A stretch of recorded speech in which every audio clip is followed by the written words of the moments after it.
வணக்கம். நான் உங்கள் ராஜலிங்கம், ஆதித்ய ஹெர்பலிலிருந்து. நம்ம வீடுகளில் பார்த்தீங்கன்னா, எதிர்மறை சக்தி அப்படின்னு சொல்லுவாங்க. அந்த நெகட்டிவ் எனர்ஜி இது போகணும் அப்படின்றதுக்காக தான் செவ்வாய் வெள்ளியில் வீடுகளை பெருக்கிறோம், கழுவுறோம், துடைக்கிறோம். அதுக்கப்புறம் வத்தி, சாம்பிராணி இந்த மாதிரி விஷயங்கள் போடுறோம், பூஜைகள் செய்கிறோம், இதெல்லாமே செய்கிறோம். இந்த சாம்பிராணி போடுறது அப்படின்றது மிக முக்கியமான ஒரு விஷயமா இருந்துட்டு இருந்துச்சு. இப்போ காலப்போக்கில் நிறைய கெமிக்கல் கலந்த சாம்பிராணிகள் தான் நமக்கு கிடைக்குது. ஸோ நீங்களே வீட்டில் ஒரு மூலிகை சாம்பிராணி தயார் செய்து பயன்படுத்துறது எப்படி அப்படின்றதான் இன்றைக்கி நம்ம பார்க்க போகிறோம். இதற்கு தேவையான பொருட்கள் என்னன்னு பார்த்தீங்கன்னா, வெண்கடுகு 1/4 கிலோ, நாய்க்கடுகு 1/4 கிலோ, மருதாணி விதை 1/4 கிலோ, வெள்ளை குங்குலியம் 1/4 கிலோ, அருகம்புல் பொடி 50 கிராம், வில்வ இலை பொடி 50 கிராம், வேப்ப இலை பொடி 50 கிராம். இந்த சரக்குல எல்லாம் நாட்டு மருந்து கடையில் மிக சாதாரணமாக கிடைக்கக்கூடிய பொருட்கள் தான்.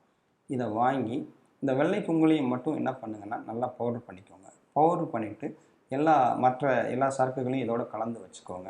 செவ்வாய் வியாழன் ஆகிய கிழமைகளில் வீடில் அடுப்பு கறி போட்டு அதில் அந்த நெருப்பு உருவாக்கிட்டு இந்த சாம்பிராணி பொடியை மேலே தூவி புகை வரும்போது வீட்டை சுற்றிலையும், முக்கியமாக வீடுகளில் இந்த 2 செவர்கள் சந்திக்கக்கூடிய இடம் இருக்கு இல்லையா, அந்த இடங்களில் இந்த சாம்பிராணியை காமிக்கணும்.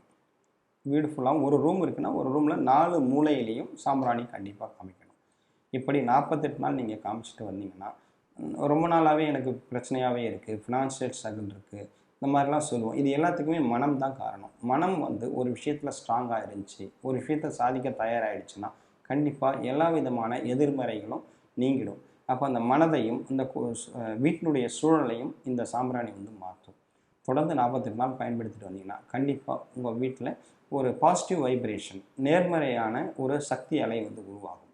இதை பயன்படுத்தி உங்கள் வீடுகள்லையும் உங்கள் மனசுலையும் பாசிட்டிவ் வைப்ரேஷனை உருவாக்கிக்கோங்க. நன்றி, வணக்கம்.